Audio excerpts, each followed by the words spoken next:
Hello student, this is chapter number 8, Dhavni, class 6, English reader.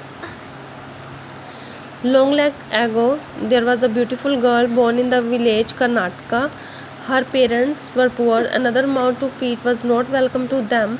The girl was named Dhavni. Little did anyone know at the time that this beautiful child would have a beautiful voice one day. So, this story is about a girl, Dhavni. So let's start the story. बहुत time पहले की बात है कि एक कर्नाटका के village में एक बहुत सुंदर लड़की बोर्न हुई जिसका नाम क्या रखा गया, धवनी। उसके जो पेरेंट्स थे वो बहुत गरीब थे। वो इतने गरीब थे कि वो एक बच्चे का पालन पोषण भी नहीं कर सकते थे। उस गर्ल का नाम रखा गया धवनी। और किसे पता था कि वो एक सुंदर सी जो एक लड़की है एक दिन बहुत सुंदर आवाज़ की मालकिन बनेगी। Dhwani parents move to a city leaving the infant in her grandmother care. The grandmother was extremely fond of her child and loved sing to her in her old trembling voice. जो धवनी थी उसके जो पेरेंट्स हैं वो कमाई करने के लिए, धन कमाने के लिए सिटी में चले गए, शहर में चले गए। और धवनी जो छोटी सी एक बच्ची थी, बिल्कुल शिशु थी, उसे अपनी दादी जी के पास केयर करने के लिए छोड़ गए कि वो अपनी दादी के पास ही पली बड़ी। जो ग्रैंड मदर थी, दादी जी थी, वो बहुत प्यार करती थी उस लड़की को और अपनी बूढ़ी और कंपाती आवाज़ में उसको रोज़ गाना सुनाती थी। For 7 years, little Dhavni grew up happily in the fields and hills, listening to the birds, learning the names of flowers and crops, and singing to the cows and goats in meadows. तो जो धवनी थी वो 7 साल में for 7 years 7 साल में धवनी grew up happily। वो जब 7 साल की हुई, 7 साल तक वो किस एटमॉस्फेयर में रही, वो एक 7 साल की बच्ची बनी। और उसमें क्या था कि वो किस एटमॉस्फेयर में रही वो बताया गया है। फील्ड्स में, खेतों में, पहाड़ियों में, लिसन टू द बर्ड्स, पक्षियों को सुनना, नेम लर्न करने, क्रॉप्स के नेम लर्न करने, गोट्स के साथ, काउस के साथ। इस तरह उसने अपना क्या किया, लाइफ स्पेंड की। जो भी 7 साल उसने इन्हीं चीज़ों में स्पेंड किए। नेचर में रही वो, प्रकृति के आंचल में रही वो। It seem that Dhwani could understand the language of creatures. और ऐसा लगता था कि जो धवनी है वो जो नेचर के प्राणी हैं उनकी, जो उनके आसपास रहते हैं, उनकी आवाज़ भी समझ पाती है। They too seem to respond every word she sang to them.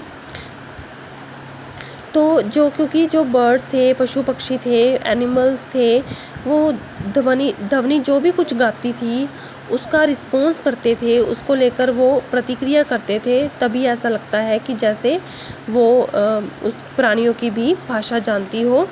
One evening when Dhwani got back to the little hut, एक शाम को जब वो अपनी हट में गई, शी सा हर ग्रैंड माँ लेइंग ऑन अ मैट। उसने क्या देखा, जो उसकी ग्रैंड माँ है, दादी हैं, वो एक मैट पर पड़ी हुई है, बहुत कमज़ोर लग रही हैं, बीमार लग रही हैं। और उसने क्या देखा कि 2 जो अजनबी हैं वो उसके साइड में बैठे हुए हैं। देवर धवनी ओन पेरेंट्स, वो धवनी के माता पिता थे। और it was the time for grandmother to leave for heavenly abode and for Dhwani leave to for the city. अब ये टाइम था कि ग्रैंड मदर जो है वो अपनी हेवन की यात्रा को करें। मतलब अब ये टाइम आ गया था धवनी का अपनी दादी से डिपार्चर होने का, क्योंकि वो बीमार थी और ऑलमोस्ट वो कुछ ही पलों की मेहमान थी। तो ये टाइम था जब धवनी अपनी दादी माँ को छोड़कर शहर में अपने पेरेंट्स के साथ चली गई। शी वॉज डिस्ट्रेस्ड, वो बहुत परेशान थी कि उसकी जो ग्रैंड माँ है वो उन्हें छोड़ गई।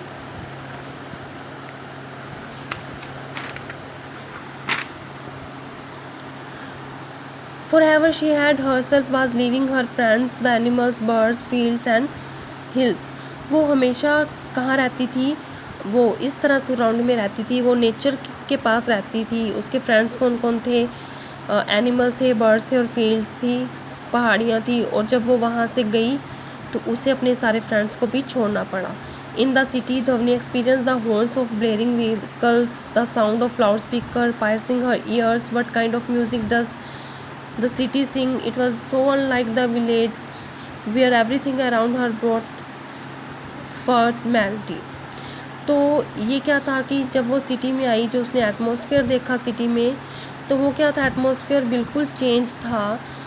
तो हॉर्न्स ऑफ बेरिंग मतलब व्हीकल्स के जो हॉर्न्स थे बजते थे, तो इससे उसे क्या होता था, तकलीफ़ होती थी। लाउड स्पीकर ऊँची ऊँची आवाज़ों में बजना उसके ईयर्स को परेशान करता था, उसके कानों को परेशान करता था, और जो भी सिटी का म्यूज़िक था वो उसे बिल्कुल भी पसंद नहीं था। तो वहाँ भी उसके जो आसपास था वो उसे बिल्कुल पसंद नहीं था, जबकि गाँव में वो हर चीज़ में, जो उसके अराउंड की हर चीज़ थी उसमें वो खुशी महसूस करती थी। धवनी was unhappy in the city. All she did the whole day long to look at the cloudless smoking sky and sing a song, calling out of her friends in the hope that they would come to take her back where her heart truly belonged। तो धवनी वहाँ पर क्या थी, बहुत दुखी थी। She was very unhappy, वो city में बिल्कुल खुश नहीं थी। और वो सारा दिन क्या करती रहती थी, सारा दिन, इतना लंबा दिन होता था, और वो क्लाउडलेस स्मोकिंग स्काई मतलब जहाँ पे क्लाउड नहीं थी, सिर्फ धुआं धुआं दिखता था, ऐसे आसमान को सारा दिन देखती थी। और वहाँ पर देखकर वो गाना गाती थी और अपने फ्रेंड्स को बुलाती थी, सो दैट कि उसके फ्रेंड्स वहाँ पर आ जाए, इसी होप में कि उसके फ्रेंड्स वहाँ आएँ और वहाँ से उसे अपने साथ विलेज में लेकर जाएं, जहाँ पर उसका दिल लगता था, जहाँ से वो बिलोंग करती थी। Dhwani mother heard her voice and realise that the girl had a melodious voice. Dhwani की जो मम्मी ने जब उस दिन एक दिन उसकी आवाज़ सुनी, तो उसे रियलाइज़ हुआ, महसूस हुआ कि जो उसकी आवाज़ है वो क्या है, बहुत सुंदर है। She decided to put it use. उसने अब ये डिसाइड किया कि वो इस आवाज़ को यूज़ करेगी। She took Dhwani rich landlord house where she worked as a maid. वो अपनी बेटी को अपने साथ ले गई, लैंडलॉर्ड के घर जहाँ पर वो काम करती थी उसके साथ ले गई।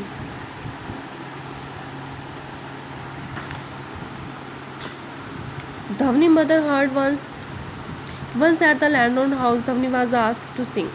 जो वो गई तो वहाँ पर उसे एक बार गाने के लिए कहा गया। She sang more out of fear, but all those who listened to her were amazed at the beauty of her voice। वो डर के मारे अच्छी तरह से गा नहीं पा रही थी, लेकिन जो भी उसने गाया, जिसने भी उसे सुना, वो सारे उसकी आवाज़ की सुंदरता को देखकर हैरान रह गए। The landlady discuss something with Dhwani mother and she happily left, leaving Dhwani behind. ऐसी आवाज़ को सुनकर लैंडलेडी ने क्या किया, कुछ डिस्कस किया धवनी की मम्मी के साथ, उसकी मदर के साथ, जिससे कि वो खुश हो गई और धवनी को वहीं पर छोड़कर चली गई। The landlord wife took Dhwani to a small room near the cow shed. जो लैंडलॉर्ड की लेडी थी उसने क्या किया, जो उसकी वाइफ थी, वो धवनी को एक काउ शेड होता है जहाँ पर गायें रखते हैं, वहाँ पर एक साथ में रूम था छोटा सा, वहाँ पर ले गई। That would be Dhwani new home now. अब वो धवनी का नया घर था। She was given new clothes to wear and good food to eat. उसे अच्छा खाना दिया गया और अच्छा रहने के लिए स्थान दिया गया और नए कपड़े दिए गए।